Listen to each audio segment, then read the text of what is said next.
Hello बच्चों, आप सभी का स्वागत करता हूं मैं विशाल भार्गव। तो हम बात कर रहे थे मात्रकों की। तो हमने कल मात्रक पढ़े, ऐसा ही मात्रक और मात्रकों के संपूर्ण विस्तारित जानकारी जो है वो हमने वीडियो के माध्यम से देने का प्रयास किया। चलो अब हम आज चर्चा करेंगे विमा के बारे में। क्या होती है विमा? डायमेंशन। क्या होता है डायमेंशन? तो डायमेंशन को रिप्रेजेंट करने का तरीका है, यदि कोई भौतिक राशि है, यदि कोई भौतिक राशि है और वह भौतिक राशि जो है वो Q है, तो इस Q को मैं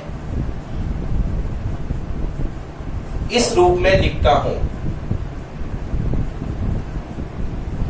इस Q भौतिक राशि को मैंने एक समीकरण में लिखा और ये जो समीकरण है, इस समीकरण को बोलते हैं विमीय समीकरण। विमीय समीकरण, इंग्लिश में इसको बोलेंगे डायमेंशन इक्वेशन, डायमेंशनल इक्वेशन। और ये जो फॉर्मूला दे रखा है इसको बोलते हैं विमीय सूत्र। विमीय सूत्र, डायमेंशनल फॉर्मूला। और जो आप देख रहे हैं यहाँ पर, इसमें यहाँ M की जो ऊपर A लिखा हुआ है, L के ऊपर B और T के ऊपर C है, तो इनको घात नहीं बोलेंगे, इन्हीं को विमा बोलते हैं। तो मैं बोलूं M की विमा, डायमेंशन ऑफ M वो है A। इसी प्रकार में यदि बोलता हूं L की विमा, डायमेंशन ऑफ L होता है वो होता है स्मॉल b, और जो टाइम होता है उसकी विमा जो है वो यहाँ पर C है। तो इन तीनों चीजों को हम डायमेंशन या विमा के नाम से जानेंगे, ना कि ये पावर है, घातांक है। और इस सूत्र को, विमीय सूत्र को सदैव बड़े कोष्टक में या फिर मंजिला कोष्टक होता है उसमें लिखते हैं। कभी भी इसको छोटे कोष्टक में या फिर ओपन अपन नहीं लिख सकते हैं। ये बताती है हमें डायरेक्ट मूल मात्रक जो होते हैं, डायरेक्ट मूल मात्रकों पर निर्भरता बताती है। किसकी मूल मात्रकों पर निर्भरता बताती है? भौतिक राशि की। भौतिक राशि की मूल मात्रकों पर निर्भरता जो हमें बताता है समीकरण, उस समीकरण को हम बोलते हैं विमीय समीकरण। Q बराबर M कोष्टक M की घात A, B की घात L की घात B और T की घात C। तो यहाँ पर जो M है वो है आपका द्रव्यमान, मास। L जो है वो है आपकी लंबाई और जो T है वो है आपके समय।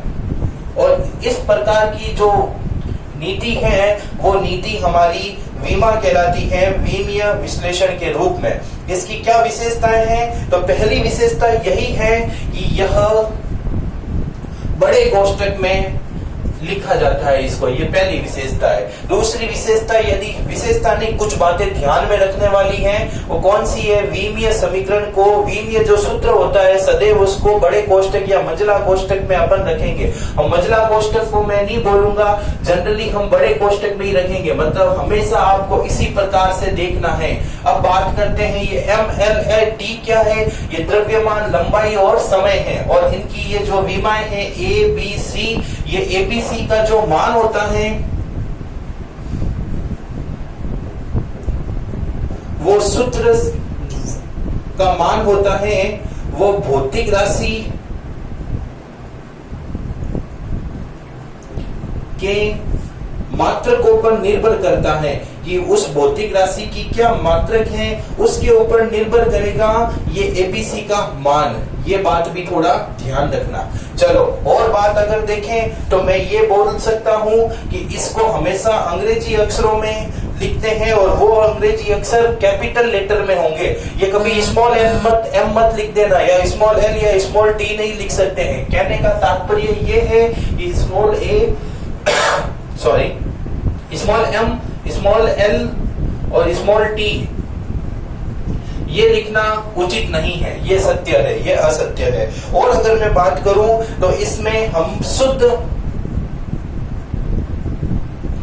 कोई भी शुद्ध मान है या फिर अनुपात है उसकी विमा नहीं होती है। ध्यान रखना, कभी भी कोई शुद्ध मान है, उदाहरण के तौर पे मैं बोलूं कि बताओ भाई पाई की विमा क्या होगी, तो पाई की विमा कुछ नहीं होगी, पाई की विमा कुछ नहीं होती है।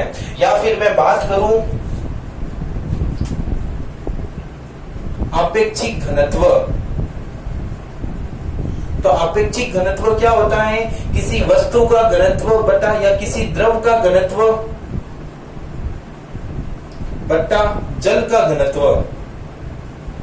तो आप देख सकते हैं ये शुद्ध अनुपात है, शुद्ध अनुपात है तो घनत्व से घनत्व कैंसिल हो जाएगा, तो इसका कोई मात्रक नहीं है, तो ये भी विमाहीन राशि है, मतलब इसका कोई मात्रक नहीं होता है। जो विमाहीन राशि है उसको अगर विमीय सूत्र में लिखना चाहूं तो मैं ऐसे लिखता हूं, m की विमा 0, l की विमा 0 और t की विमा 0, मतलब m l t इन तीनों का कोई रोल नहीं है उस चीज में। अगर और मैं बात करूं तो समान विमाओं को हम जोड़ सकते हैं, समान विमाओं को हम घटा सकते हैं, बराबर भी कर सकते हैं। यदि मैं बोलता हूं कोई भी, जैसे मैंने एक सूत्र दिया, देखो ये चीजें आपने लिखी, आपको समझ में आई जो बोर्ड पे बनाई हुआ है। चलो यदि मैं यहां पर एक बात करता हूं किसी सूत्र की, जैसे मैंने उदाहरण के तौर पे दिया कोई भौतिक राशि x है, उसका सूत्र होता है a plus minus B C plus minus D E F. तो ये मैंने कोई फॉर्मूला दे दिया, कोई भी एक्स वाई जेड कोई भी फॉर्मूला है, तो इसमें मैं कहूंगा कि जो x की विमा होगी वो की वो a की विमा होगी, वो की वो आपके bc की विमा होगी, और वो की वो आपके रूट डी ई एफ की विमा होगी। तो कहने का मत तात्पर्य यही है कि समान विमाओं वाली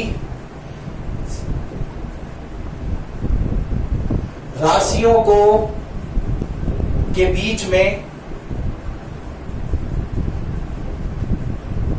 प्लस माइनस या फिर बराबर ये तीनों का उपयोग करते हैं। कोई भी भौतिक समीकरण दे रखा है, उसमें कोई भी राशियों के बीच में बराबर प्लस माइनस लगा हुआ है, तो उसका तात्पर्य यह है कि उनकी जो विमाएं हैं वो समान हैं। ऐसा नहीं है तो वह जो सूत्र है वो गलत है।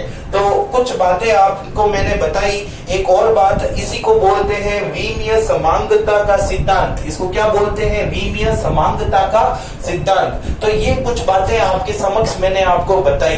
अब कहेंगे सर ये तो चीज समझ में आ गई, लेकिन विमा ज्ञात कैसे करते हैं वो बताइए। तो चलो हम बात करते हैं विमा ज्ञात करने की।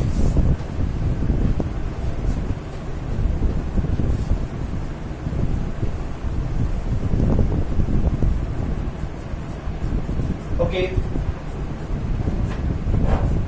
हेलो, हाँ जी, तो विमा ज्ञात करने की आपको बताना है मुझे, तो चलो देखते हैं।